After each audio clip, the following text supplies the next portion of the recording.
Muy bien. Abran sus Biblias, por favor, en el Salmo número 7 del Salterio. Y tenemos que el título dice: plegaria pidiendo vindicación. ¿Qué quiere decir esto? Tenemos que la traducción del hebreo al castellano podría ser también: el Señor hace justicia. Cuando tú pides vindicación al Señor, es cuando tú le pides que haga justicia. Tenemos a un hombre delante de nosotros, mis amados y amadas, que necesita que se le haga justicia. Están haciendo imputaciones en contra de él. Hermano, hermana, este salmo es un salmo en el cual tú vas a poder orar. Anote también por ahí al margen el Salmo 141, por favor. El Salmo 141. Este Salmo 7 es un salmo que pone de manifiesto los sentimientos más hondos, más profundos de una persona. Escucha bien, porque tú has estado ahí. De una persona que ha sido acusada injustamente. ¿Ha sido acusada algún día injustamente? Este salmo es para ti. Que de verdad ante Dios tú te declares inocente porque eres inocente. Porque cuidado, viene aquí una autoimprecación. Hoy vamos a aprender otro término. Hoy vamos a aprender claramente qué es una imprecación. Porque hoy este salmo es el primer salmo del Salterio, el Salmo número 7, considerado salmo imprecatorio. Por ahí, profesor, y ahora hermana Eva, tenemos una lista que seguramente ya tienen que tener lista. Todavía no me la pongan, yo le digo. Es una persona que presenta sus sentimientos más profundos, sus sentimientos de dolor. ¿Por qué? Porque lo están acusando injustamente. Este salmo es muy probable, mis amados y amadas, después de que se haya escrito, que se utilizara en las sinagogas, en los templos, en los momentos de dificultad externa. Es muy seguro que este salmo lo oró el mismo Daniel en su sufrimiento. Es un salmo que ha de orar una persona que está acusada y que se presenta delante de Dios, delante del Rey divino, para implorar justicia y para estar en espera de un veredicto, de una sentencia divina, no de la tierra. Porque hay muchas veces que el hombre, hablemos de un juicio penal, el juez te sentencia con las pruebas que hay, pero las pruebas fueron armadas, los testigos fueron comprados y te dan una sentencia 15, 20, 30 años injustamente, porque fueron acusaciones falsas. Sí, pero falta la sentencia divina. Así que tú espera en la justicia de Dios. Este salmo te ha de ayudar a poderte encontrar con ese Dios justo. Este es el primero de los 11 salmos imprecatorios. Ahora sí, los vamos a poner aquí en pantalla para que usted tome nota, si es que toma nota, o posteriormente en la grabación. Los tenemos, se los digo, son el Salmo 7, el Salmo 35, el Salmo 55, 58, 59, 69, 79, 109, 137, 139 y 140. ¿Por qué se llaman salmos imprecatorios? Déjenlos ahí en pantalla. Porque hace referencia a una imprecación, y esto nos lleva a querer saber qué es una imprecación. Una imprecación es un juicio. Una imprecación es una maldición, es una condenación sobre los enemigos. No es tanto que tú puedas pedir. Ahora, hay gente que pide maldición sobre una persona, sobre una nación. Yo recuerdo a Hugo Chávez que maldijo a Dios, maldijo al pueblo de Dios, y lo dijo en 2 ocasiones: maldigo con toda maldición al pueblo de Israel. Wow. Esa es una imprecación. Mira, hasta me pongo chinito de nada más pensar. Y qué bueno que no lo digo yo pero si algún día tú has maldecido a tu padre, a tu madre, a Dios, porque cualquier cosa, es mejor que te arrepientas, porque viene juicio en contra de ti. Estos salmos imprecatorios entonces son oraciones, son canciones que se escribieron pidiendo juicio, pidiendo maldición y pidiendo condenación sobre los enemigos del pueblo de Dios, en este caso del rey que gobernaba Israel, en este caso el rey David. Entonces, ya quedamos la semana pasada que no es que tú te pongas a orar con estos salmos para que pidas que caiga fuego y ascuas de fuego, que caiga maldición sobre tus enemigos, porque ahora estamos bajo el nuevo pacto, que estamos bajo la gracia, y ahora nosotros apelamos a que oremos por nuestros enemigos, porque Dios se encarga de esos juicios en contra de tus enemigos. Siempre vamos a tener enemigos. La mayoría de las veces hay gente que ni siquiera sabes, que te envidian por tal vez el color de tus ojos o el tamaño de tu estatura o la forma en cómo te conduces. Ya te envidian por eso. Es tu enemigo oculto. Dios sabe que tienes enemigos. No está para que empecemos a pedir nosotros maldiciones y condenaciones en contra de esas personas. Pero Dios lo sabe. Entonces, pastor, ¿por qué están estos salmos? Porque tenían que quedar como un antecedente para lo que vamos a ver en el cuerpo de este sermón, que sirve para que los no creyentes sepan que hay una maldición, que hay un juicio y que hay una condenación a los enemigos de Dios. Para eso son. Estos salmos quedan hoy día para que los no creyentes sepan que tienen que tener cuidado con este Dios, porque es un Dios de juicio, de maldición y de condenación. Y para los que estamos aquí, sepamos que a nosotros no nos toca ese juicio, esa condenación y esa maldición. ¿Queda claro? Muy bien. Hay que considerar ahora el propósito de estos salmos imprecatorios.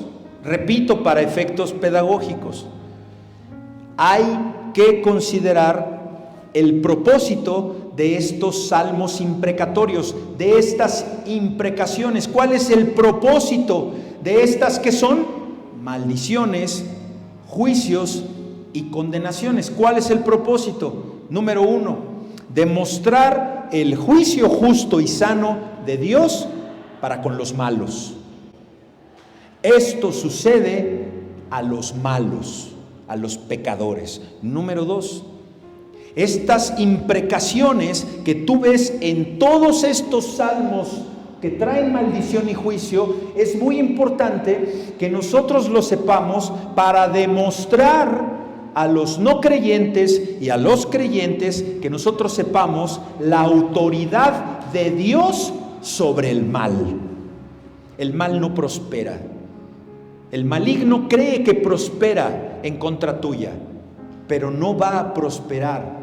Prospera en cuanto a lo que Dios quiere que prospere en ti. ¿Y cuándo sucede eso? Cuando Dios te está formando a ti. Y cuando no, te quita al maligno. Y eso muchas veces ustedes lo han visto en su vida. Número 3, estas imprecaciones son para convencer al malo de que debe de buscar a Dios. Por eso muchos malos de años hoy estamos aquí. Porque éramos malos. Yo recuerdo una vez, y ahora que la tengo aquí a mi hija, les comparto, mi hija Marta Olimpia, una vez le dijo al hermano Fabián, allá en la iglesia luisiana de los Hermanos Libres, en la colonia Nápoles, que si Dios había transformado a su papá, entonces podía transformar a cualquier persona. Porque lamentablemente mi hija Marta Olimpia fue testigo de varios capítulos de los más oscuros y malignos de mi vida. Mismos capítulos que he puesto a los pies de Cristo y por lo cual me he arrepentido y he pedido perdón a Dios y a ellos también.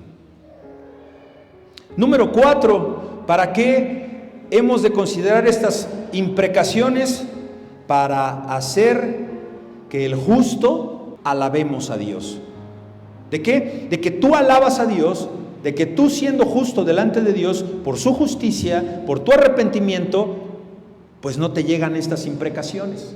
Para eso son estos salmos, para esos 4 conceptos. Entonces, como resultado de su celo por Dios, el creyente, y como resultado del aborrecimiento al pecado que tú y yo tenemos que tener, en este caso, el salmista, que también fue el rey David, pide a su Dios que castigue a los malos y que establezca su justicia. ¿Por qué? Porque no había llegado Cristo para cargar con todos los pecados del mundo. Entonces, esto nosotros no lo debemos hacer. Nosotros no debemos pedir imprecación en contra de nuestros enemigos, porque Jesús nos ha mandado a amar a nuestros enemigos y nos ha instado por medio de la fuerza del Espíritu Santo a que nosotros dejemos en el Padre la justicia. Tú dejas en Dios la justicia y Él obra justamente en favor tuyo. ¿Por qué? ¿Por qué, hermanos? Porque Dios no es deudor de nadie y le va a dar a cada quien lo que merece, seas bueno o seas malo. Así que vamos a ponernos de pie, mis amados santos y santas, y vamos a leer en comunión todos juntos este Salmo número 7, que a la letra dice: Jehová, Dios mío, en ti he confiado. Sálvame de todos los que me persiguen y líbrame. No sea que desgarren mi alma cual león y me destrocen sin que haya quien me libre. Jehová, Dios mío, si yo he hecho esto, si hay en mis manos iniquidad, si he dado mal pago al que estaba en paz conmigo, antes he libertado al que sin causa era mi enemigo, persiga el enemigo mi alma y alcáncela, huelle en tierra mi vida y mi honra ponga en el polvo.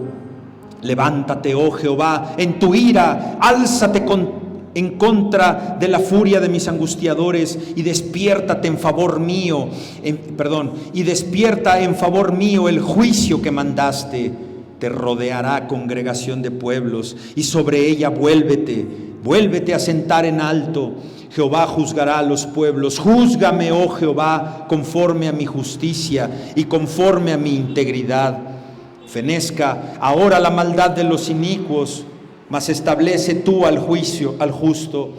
Porque el Dios justo prueba la mente y el corazón. Mi escudo está en Dios, que salva a los rectos de corazón. Dios es juez justo, y Dios está airado contra el impío todos los días. Si no se arrepiente, Él afilará su espada. Armado tiene ya su arco y lo ha preparado. Asimismo ha preparado armas de muerte y ha labrado saetas ardientes. He aquí el impío concibió maldad, se preñó de iniquidad y dio a luz engaño. Pozo ha cavado y lo ha ahondado, y en el hoyo que hizo caerá. Su iniquidad volverá sobre su cabeza y su agravio caerá sobre su propia coronilla. Alabaré a Jehová conforme a su justicia y cantaré al nombre de Jehová el Altísimo. Tomen asiento. Versículo 1. Comienza el poema, amados y amadas, con 2 afirmaciones de confianza. Dice: Jehová, Dios mío. Podríamos pasar horas predicando sobre esta sencilla oración. Tienes un problema, tienes una aflicción, tienes un dolor en tu corazón, ponte de rodillas y podrías pasar 1 hora completa diciendo: Jehová, Dios mío, Jehová, Dios mío, Jehová, Dios. Va a haber luz en esa habitación. Estás adorando, estás enalteciendo al Dios eterno, al Dios todopoderoso, que en el principio creó los cielos y la tierra.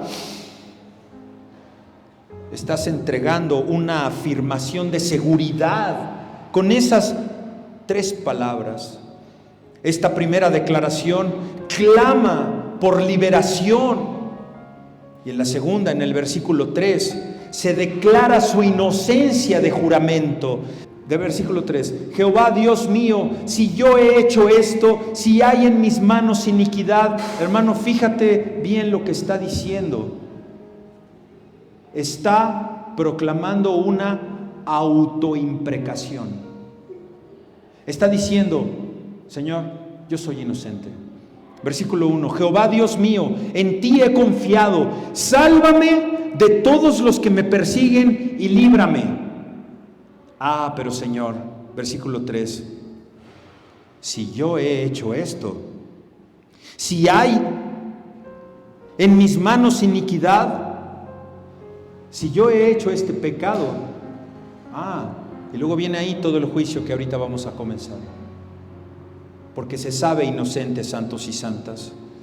Estas dos afirmaciones se relacionan porque la liberación que se pide a Dios se va a hacer real solamente. ¿Sabes cuándo se va a hacer real la liberación de Dios en la vida de un creyente? Cuando verdaderamente ese creyente ha orado, ha pedido perdón a Dios por medio de la oración, y solamente va a ser realidad aquel que es justo. Y tú sabes que eres justo, o tú sabes que no eres justo y que estás mintiendo en tu corazón. Es una persona a quien no se le ha de acusar divinamente injustamente. ¿Por qué? Porque el Señor escudriña su corazón.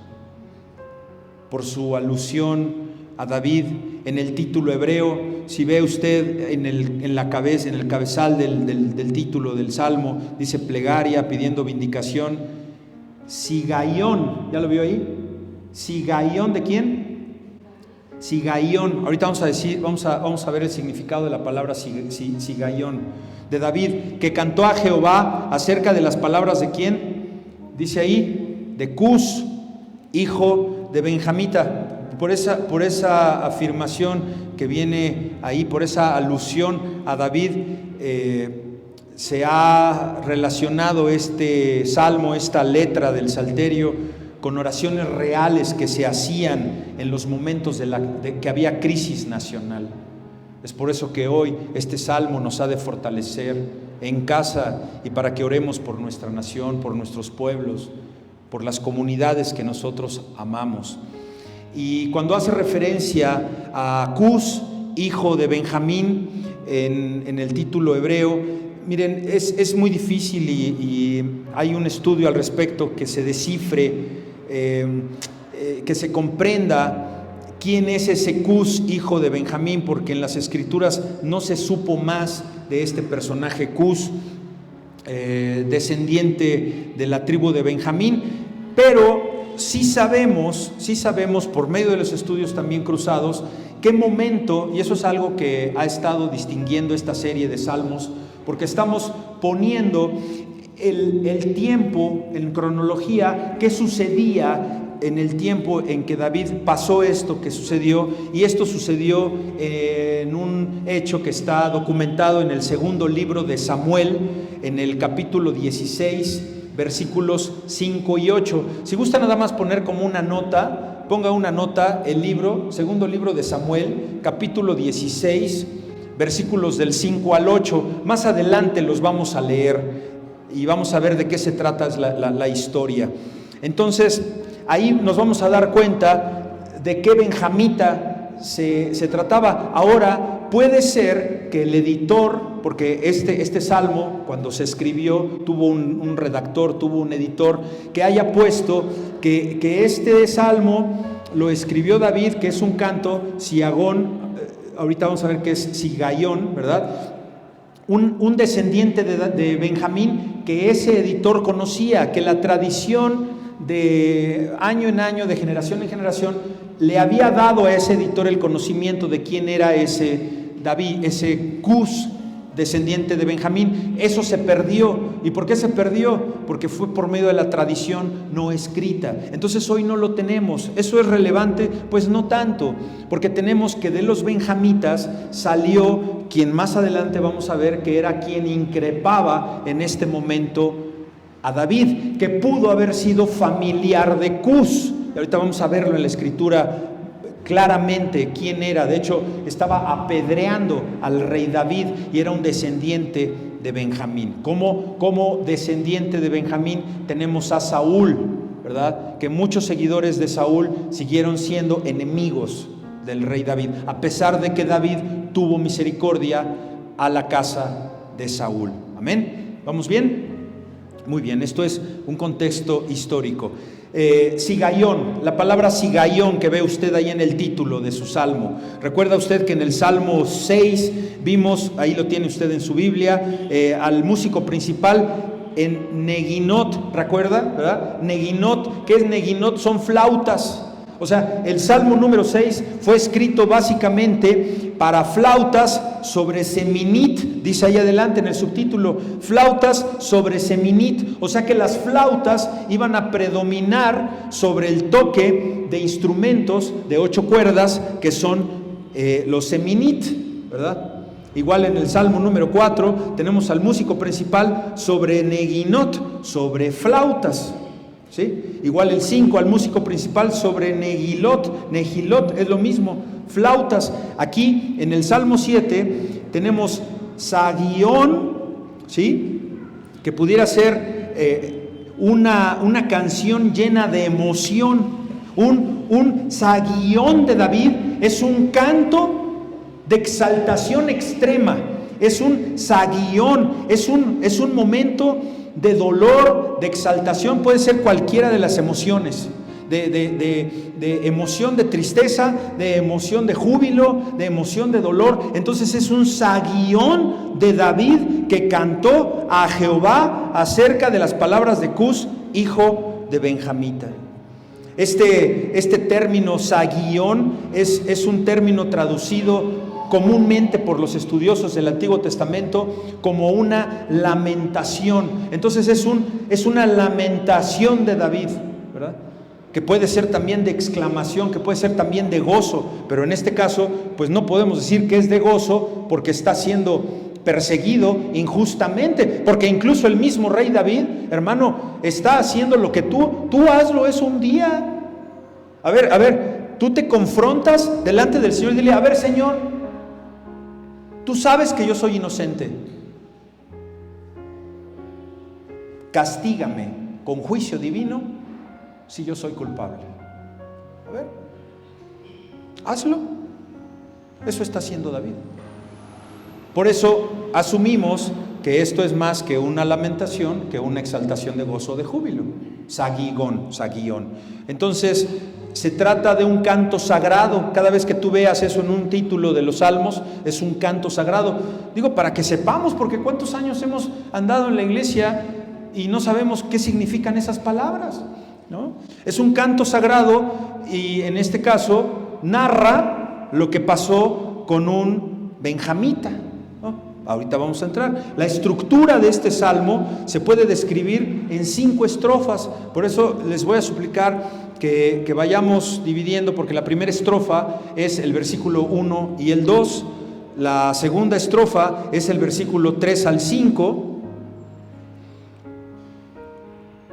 la siguiente estrofa es del 6 al 11 y cerramos del 12 al 16 y finalmente el 17. Estamos hablando que se alternan súplicas.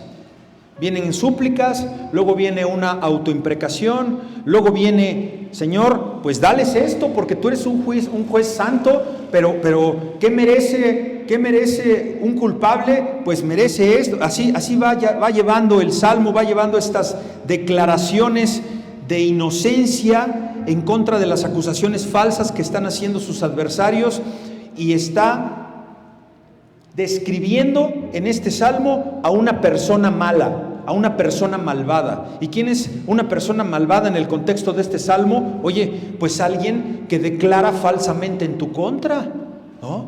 Creo que la mayoría de nosotros hemos vivido una circunstancia como tal, ¿no? Y que de ahí se genera todo un problema. ¿Sabes por qué? Porque sencillamente no tuviste los elementos espirituales ni las palabras, porque habemos personas que somos tontos para hablar, si no se nos educa, no sabemos qué decir y decimos puras tonteras e insultamos a las demás personas cuando debimos tener sujeción de la lengua.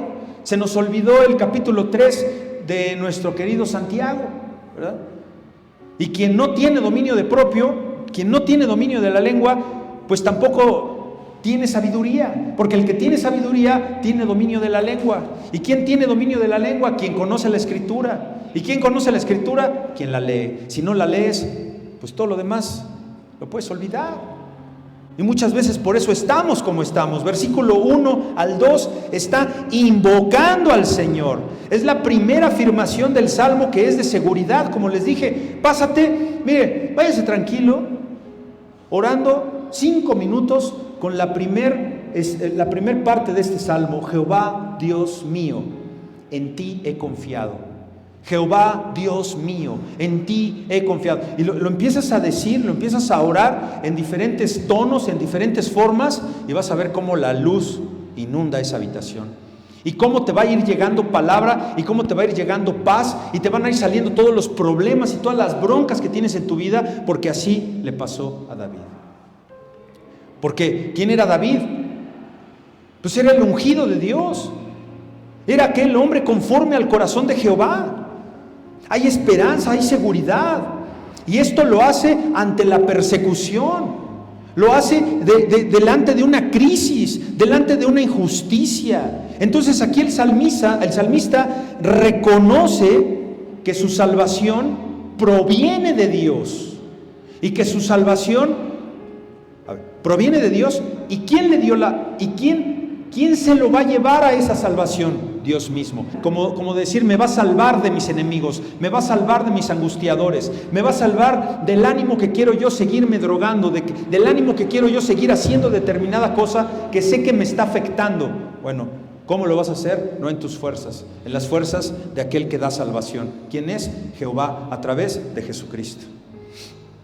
El salmista aquí tiene una preocupación básica, tiene una preocupación inmediata, que son sus enemigos que lo quieren destruir sin que haya quien le ayude, sus meros amigos, sus seguidores, su hijo, ahora un benjamita que sale y que lo está apedreando de lado a lado, y él les dice, sale por ahí, vamos y lo matamos. No, cálmense, tranquilos, porque esta no es mi pelea.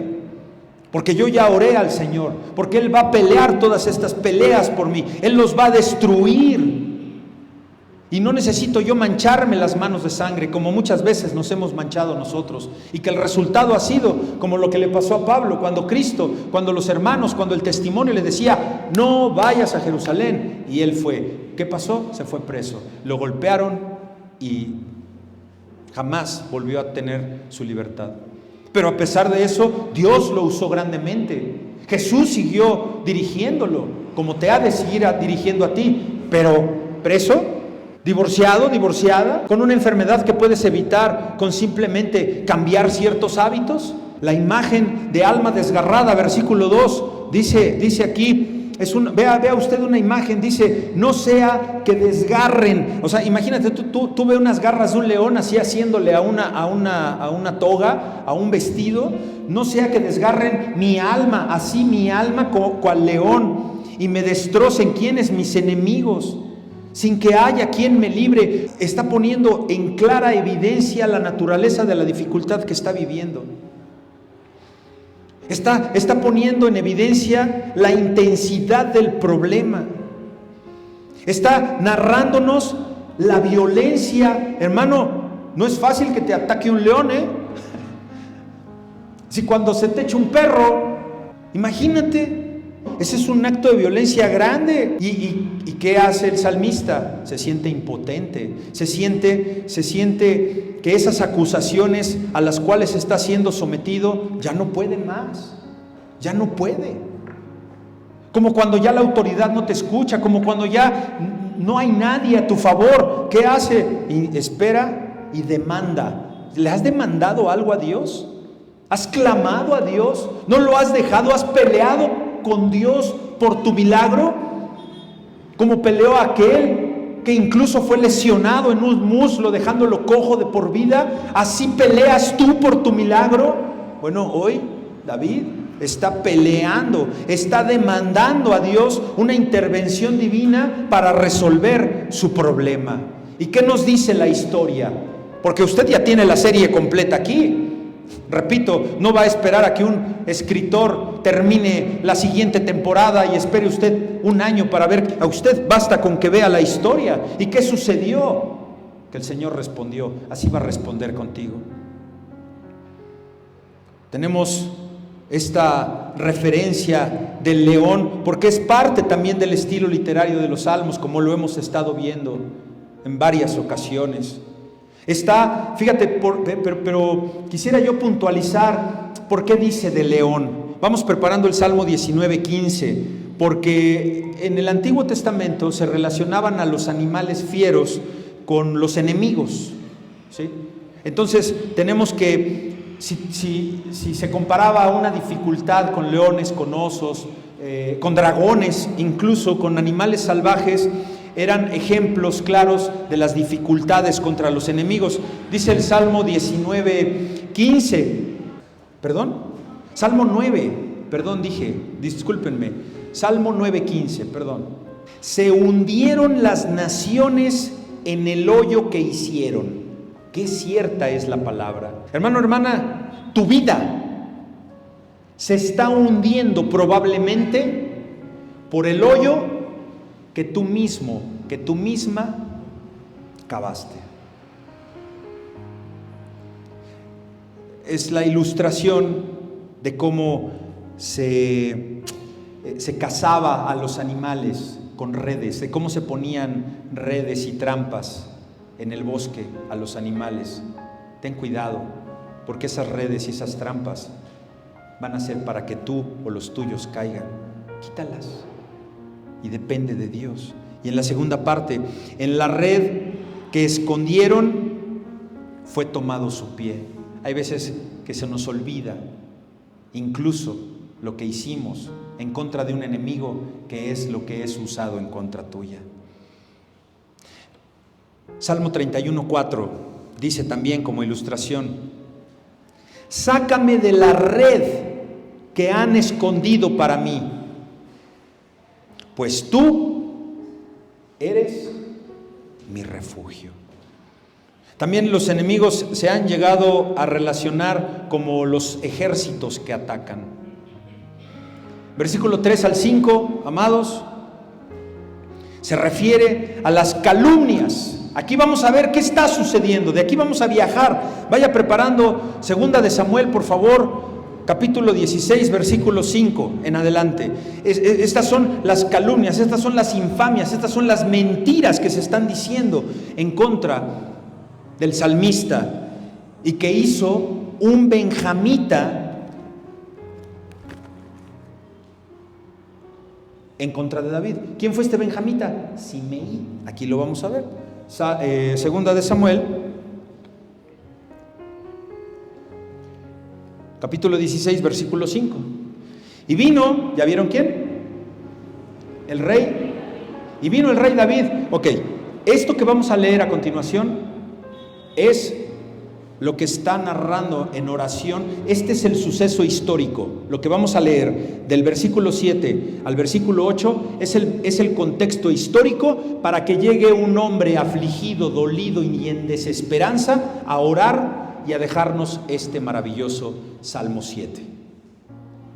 Dice la Escritura: y vino el rey David hasta Bahurim, y he aquí salió uno de la familia de Saúl. Pausa. Salió uno de la familia de Saúl. ¿De qué ascendencia era Saúl? De la tribu de Benjamín. Ahí tienes a tu benjamita. Ahí tienes al que pudo haber sido familiar de Cus, de acuerdo al título del Salmo número 7, el cual se llamaba Simeí, hijo de Gera, y salía maldiciendo. y arrojando piedras contra David y contra todos los siervos del rey David.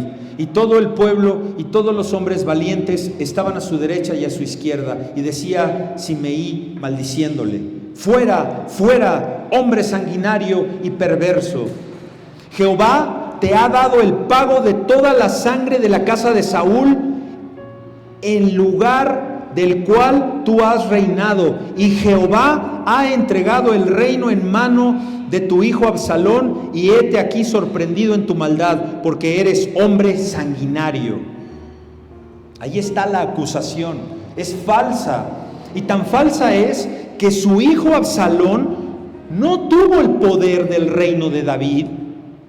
Es tan falso esto como que Saúl no derramó toda la sangre de la casa de Saúl, sino entonces no hubiera rescatado a Mefiboset, ese pobre niño que al ser cargado por su nodriza y al entrar los soldados que justamente iban a destruir a quien tenían que destruir, se le cayó de los brazos y se le rompieron las dos piernitas y estuvo lisiado de por vida, y que después David hizo justicia como le había prometido a su íntimo amigo Jonatán. ¿Te das cuenta? O sea, esto es falso, pero ve el corazón conforme a Jehová de David.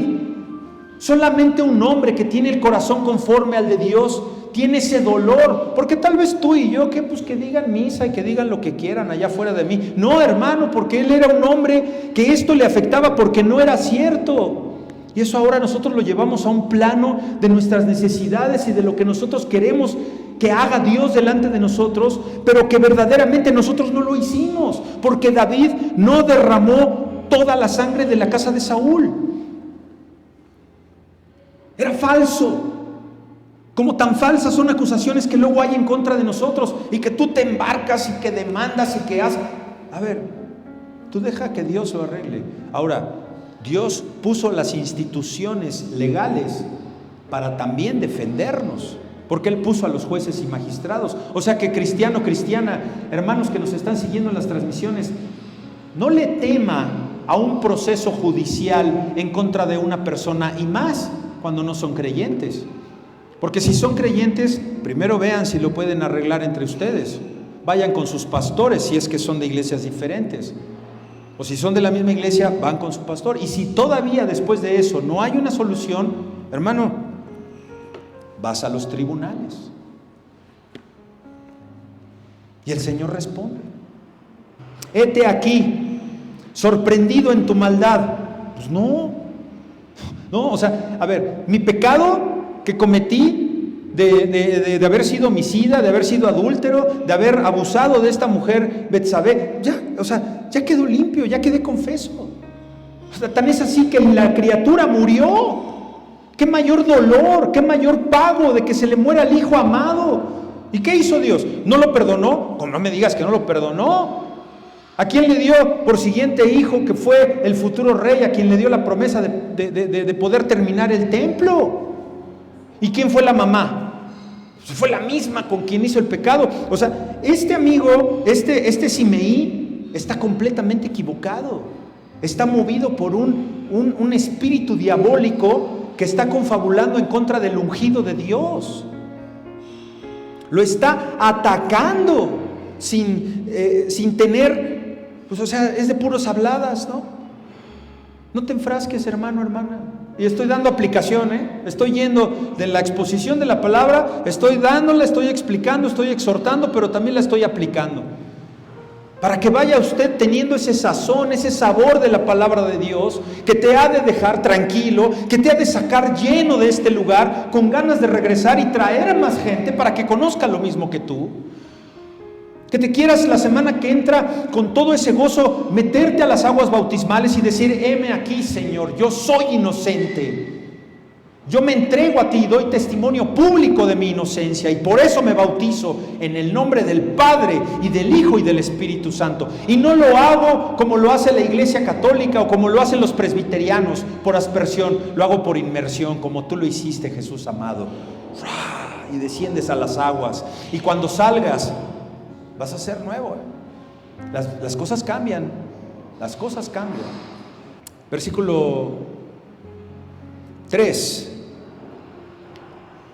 se refiere a las calumnias que tuvo Simeí, falsas en contra de David. Lo demás de los versículos 3 y 4 están reflejando todas estas falsas acusaciones. Vamos a ver, ¿de qué le acusaron? ¿De qué fue acusado David? Soborno.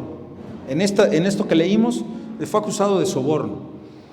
Fue acusado de venganza malévola, de engaño y de ser, incluso de asesino, ¿verdad? Falso. Y fíjate un dato muy, muy hermoso. Regresamos, hermana, por favor, al Salmo 7, versículo 7. Capítulo 7, versículo 5, por favor. Vamos, 5.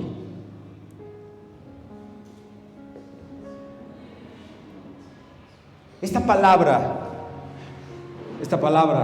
que encontramos muy reiterativamente en el Salmo número 3, Selah, puede ser con H, Selah, que es una palabra que observamos frecuentemente en el Salterio y lo va usted a ver repetidamente. Cuando usted lee el Salmo, cuando usted ora con el Salmo, cuando usted explica un Salmo, no lee la palabra Selah. Es una instrucción que escribieron aquellos que escribieron, o en este caso el salmista, para darle instrucción a los que estaban en la congregación o a los músicos. Es una instrucción, es como para referirse a que después de esta estrofa viene otro tema. Mira, los voy a leer seguidos. Dice: persiga el enemigo mi alma y alcáncela, huelle en tierra, huelle es que pise en la tierra mi vida y mi honra ponga en el polvo. ¿Cuándo está diciendo esto el rey David? Cuando hace una autoimprecación, cuando dice: mira, Señor, yo soy inocente, pero si soy culpable, que me pase todo esto. Selah. Cambio. Y fíjate que dice el 6: levántate, oh Jehová. Es como regrésese al 5, fíjate, es como persiga el enemigo mi alma y alcáncela y huelle, pise en tierra mi alma y mi honra ponga en polvo. Tum, tum, tum, tum, tum, tum, tum, tum, tum. Selah. Levántate, oh Jehová, en tu ira. Y viene otra forma, ¿no? O sea, fue la instrucción a los músicos, fue la instrucción que nos debe de dar a nosotros, predicadores, a que lo prediquemos, a que lo leamos con esa intensidad. Ese es un Selah. También puede significar, como digo, un cambio de ritmo o un cambio de tema, ¿no? Selah. Pasamos a otra cosa. Eso significa. Y lo ves en todo el salterio. Es incluso hacer una pausa para cerrar la idea o para realzarla. ¿Estamos de acuerdo? Ahí. Volvemos al versículo 4. Dice David: si he dado mal pago al que estaba en paz conmigo, antes he libertado al que sin mi causa era enemigo, que persigas tú, Señor, mi alma y alcáncela.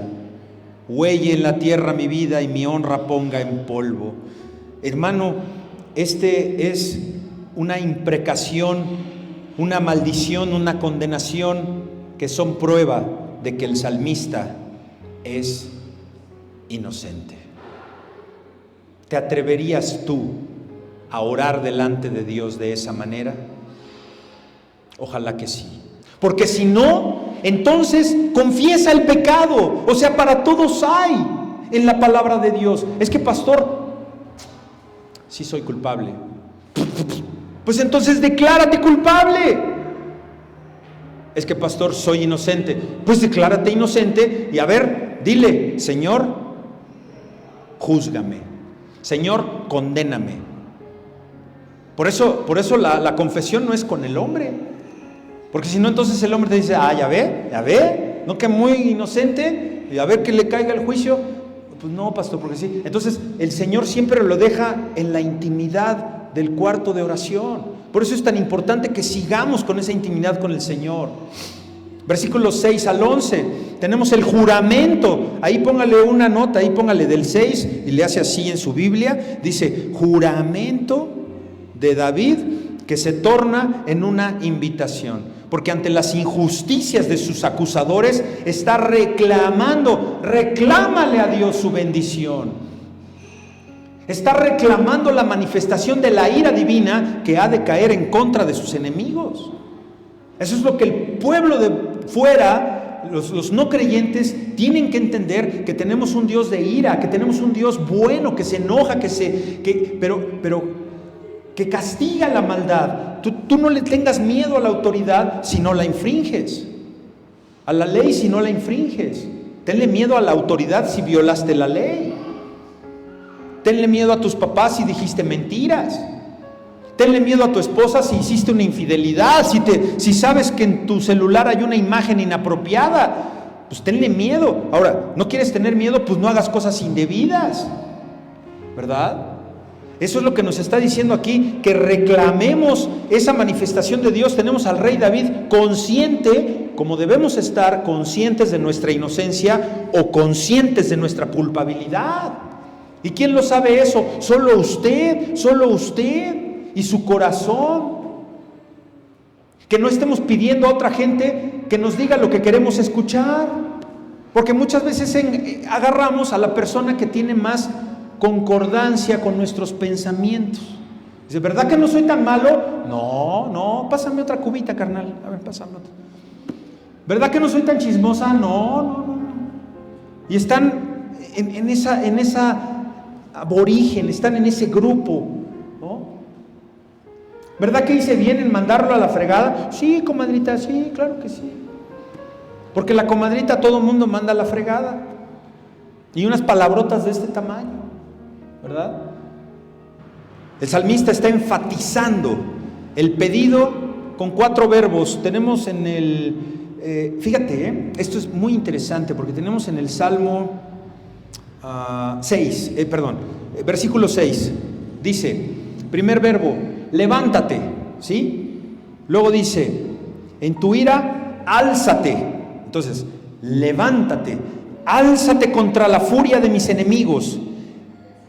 Tercer verbo, despierta en favor mío. Cuarto verbo, sobre el juicio que mandaste. Esto lo tenemos, vamos rápidamente al Salmo 3, versículo 7, hermanos. Salmo 3, versículo 7. ¿Te quieres sorprender? ¡Qué maravilla! ¿Cómo la iglesia cómo la Biblia se concatena? ¿Qué dice ahí?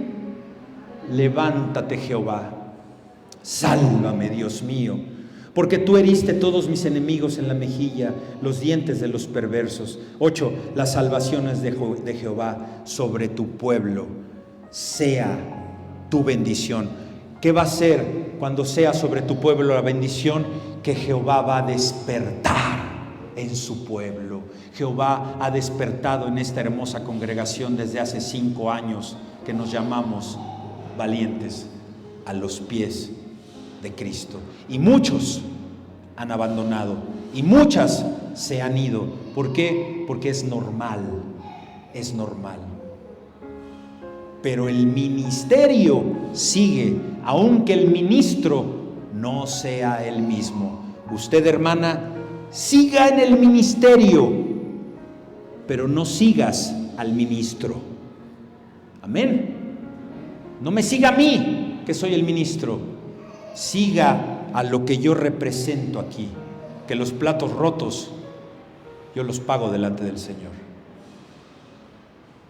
La oración, mi amado, amada, es el recurso que tiene el hombre y la mujer de Dios, que no toma venganza de sus propias manos, en sus propias manos, sino que esa venganza la somete a Dios. Y hoy oramos por nuestros enemigos.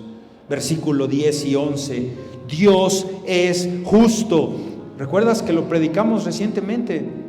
Junto con la palabra que tenemos en Efesios 6, la armadura de Dios. Dios es tu escudo que salva a los rectos. Por eso iba a lo del hermano cuando di el paréntesis de la consejería. Me decía el hermano, tiene un problema del tamaño del mundo. Familiar, económico, moral, hizo cualquier barbaridad. Se bautizó hace algunos años, levantó la mano, sí, yo quiero, apostató, se alejó, pero regresó ahora. Y me dice, pues sí, pastor, porque yo no me... Ahora, gracias por escucharme, gracias, porque sé que Dios está y ha estado conmigo. No es cierto, no es verdad.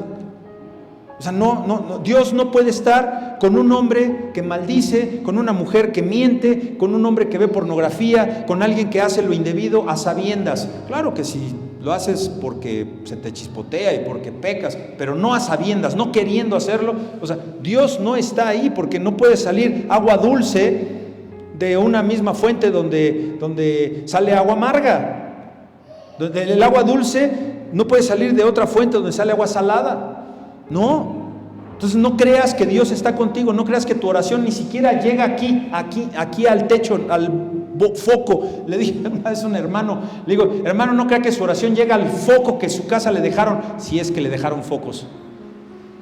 Porque se fue su familia y se llevó todo. No me digas, pues sí te digo. Entonces, ¿qué hago? Pues lo que estás haciendo ahorita. Eras un apóstata, hoy regresaste al camino de Dios. ¿Vienes arrepentido? Sí. ¿Te duele lo que hiciste? Sí. ¿Lo vas a volver a hacer? No. Pues eres salvo. No perdiste nada porque eres salvo. Nada más que tuviste una pausa de varios años en el pecado, en el fuego. Gloria a Dios que tienes tiempo para reivindicarte, ¿no? Puedes regresar. Porque Dios perdona ¿cuántos pecados? ¿Qué tipo de pecados perdona Dios? Todo pecado. Todos los pecados que tú crees que eres el más malo de Juancha, porque eres el hijo de la mataviejita, si soy Pepe el Toro, es inocente, todo te perdona. Todo.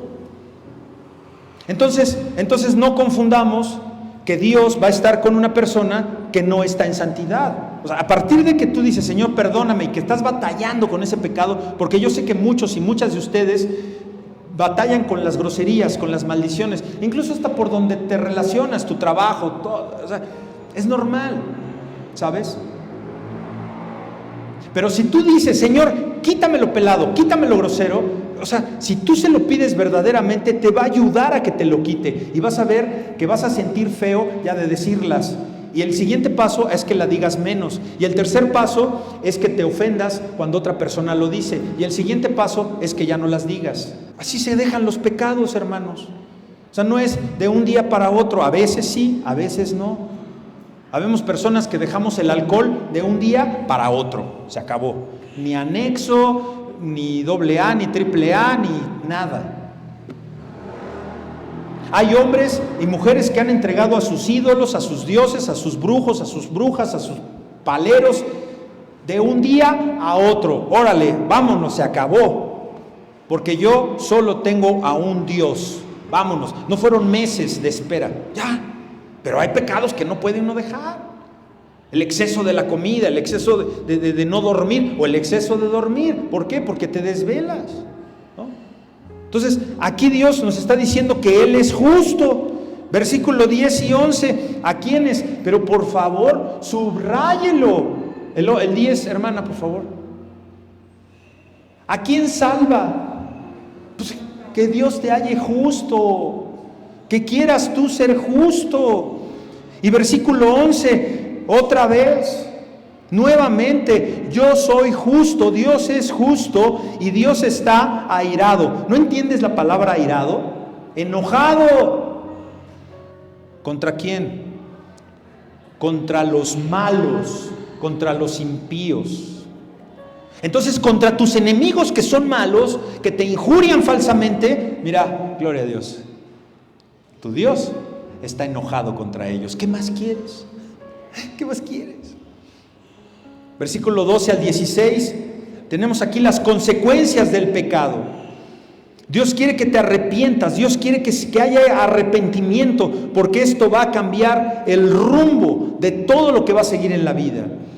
Porque el no arrepentido, ponga mucha atención en esto, y aquí voy a ir en el versículo 13, póngame el versículo 13, un no arrepentido puede esperar las siguientes consecuencias. La primera la tenemos en el versículo 13. ¿Cuál es la consecuencia? Que tiene que confrontar personalmente a Dios. Tú no quieres estar delante de Dios cuando Él esté ejerciendo el juicio en contra tuya. Asimismo, ha preparado Dios armas de muerte y ha labrado saetas de muerte. No te quieres confrontar con Dios personalmente. Versículo 14, que su mal, el mal del maligno, el mal del malo, engendra más maldad. He aquí, el impío, el malo concibió, dio a luz, nació maldad de él, se preñó de iniquidad, se contaminó de iniquidad, ya era malo. Es como esa mujer que durante el embarazo se inyectó droga o tuvo relaciones sexuales con un infectado de SIDA. Ella se infectó de SIDA. Su bebé ya trae SIDA. Va a dar a luz. El pecado engendra pecado. Y aquel que lo ha cometido, aquel que está confrontando a Dios personalmente con ese pecado, su mal va a producir más mal. Y la tercera consecuencia que puede esperar un no arrepentido, versículos 15 y 16, que el pecado trae su propio castigo. Tú no vas a recibir el castigo de otro. Tú vas a recibir el castigo por tantas majaderías que dices. Tú vas a recibir el castigo, varón, por andarle jugando al vivo, de andar viendo pornografía. Tú vas a seguir, hermana, a recibir el castigo por andar de murmurador, de murmuradora, de chismosa y levantafalsos de otros. Cada quien recibe el castigo que merece. Y tenemos esto, versículos 15 y 16. Pozo ha cavado y ha ahondado, y en el hoyo que hizo caerá. Y muchas veces el malo, hermana, tiende trampa en contra de su enemigo. En esa trampa cae. Y lo hemos visto en infinidad de veces. Tal vez usted lo ha visto en su vida personal. Hermanos, yo lo he visto en mi vida. Cómo mis enemigos han caído en su propia trampa. Y agravio caerá sobre su propia coronilla. Este salmo hermoso termina como comenzó, santos y santas, con una alabanza al Señor, con una clara declaración de esperanza. Así que este salmo es una oración de victoria, hermanos y hermanas. Es una oración para aquel justo que ha de ser liberado de los ataques de los injustos, de sus enemigos. Ya son millones, hermanos, hermanas, son millones. Y hoy hay unos cuantos más que estamos aquí, que han de recibir el favor y que han encontrado apoyo y sostén en la crisis de la vida con las imágenes y refugio que hoy encontramos en las afirmaciones de triunfo, de aliento, de las palabras que nos proporciona este salmo cuando estés en dificultad. Llévatelo en tu corazón. Guárdalo en tu corazón, aquilátalo como oro para que sea una defensa en contra de los malignos. ¿Qué mente renovada hoy tienes delante de tu Señor al escuchar la proclamación del Evangelio? ¿Qué mente tienes hoy delante de Dios que te ha confrontado con tu pecado? ¿Sabes? Mi trabajo es enseñarte la palabra y decirte que vengas a Cristo, que te arrepientas genuinamente y que le digas: Dios mío, en ti he confiado.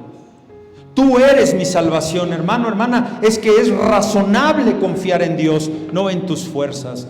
Es razonable creer en Elohim, en ese Dios misericordioso que creó el cielo, la tierra, que es el dueño de la plata y del oro, que temerle a cualquier poder terrenal, que temerle a tu enemigo que tienes hoy. Es razonable confiar en Dios, hermanos, porque eso significa rechazar el mal. Es razonable confiar en Dios porque hay provecho en sufrir por el bien. Es razonable confiar en Dios porque el placer del camino mundano es temporal. Es razonable confiar en Dios, porque ninguna garantía temporal de valor aquí en la tierra, nada que tenga un valor temporal, nada que dure temporalmente aquí, ni una persona, ni un objeto, ni nada que tú crees que tiene un valor importante aquí, ¿sabes? Va a tener una continuidad en la eternidad. Todo va a perderse, todo va a quedar aquí. Y solamente el alma redimida, aquel que se confiesa genuinamente, que dice, ya no quiero pecar, solamente ese va a prevalecer a una vida eterna delante de Dios. Por eso es razonable confiar en Dios, porque el sufrimiento con y a causa de Cristo es un privilegio seguro. Que te deje tu familia porque tú sigues a Cristo, tú estás seguro delante de Dios. Es un privilegio santo. Y es razonable confiar en Dios, porque la visión actual que nos proporciona la fe es ya una recompensa. Porque la fe que tú tienes hoy día ya te alegra el corazón, aunque sigas en la misma adversidad. Y eso, la fe, te va a fortalecer para que le puedas hacer frente a cualquier sufrimiento o cualquier pérdida. Dile, Jehová Dios mío, en ti he confiado. Así inicia el salmo. Y dile cómo finaliza este hermoso salmo: por lo que alabaré a Jehová conforme a su justicia. Oremos. Señor, gracias por tu palabra, gracias por este banquete, gracias por tu salmo número 7, gracias por la vida de tu siervo David, que nos ha dejado un ejemplo que nos ha de servir para poderte conocer más y más profundamente, de cómo tu palabra se relaciona tan íntimamente y que nos proporciona paz y seguridad, y que seas tú, Señor, por medio del Espíritu Santo, que nos permitas tener la capacidad de querer arrepentirnos de los pecados que estamos cometiendo. Señor, tú sabes cuál es. Dígale ahí en su lugar, ahí en su mente, nadie lo escucha afuera, más que Dios, está aquí Dios, y dígale, Señor, tú sabes cuál es mi pecado favorito, tú sabes lo que me gusta, tú sabes en lo que encuentro placer y que sé que no te gusta y que no puedo dejar. Señor, es más, sabes que no lo quiero dejar. Ayúdame a que por medio de tu Espíritu Santo yo quiera, para empezar, dejar de hacer eso, dejar de pensar así, ponerme en práctica de acuerdo a tus mandatos, Señor, primero, y en segundo lugar, dame fortaleza para seguir firme, y después, ayúdame a seguir persistente. Te damos gracias por la palabra, te doy gracias, dígale ahí, te doy gracias porque hoy me trajiste a congregar contigo, con los hermanos, en comunión con tu iglesia, con tu cuerpo, Señor, y ayúdame a soportar las pruebas que has de presentarme y no caiga yo en tentación. Todo esto, Señor, te lo pido en el nombre poderoso de tu Hijo Jesús. Amén. Nos ponemos de pie para adorar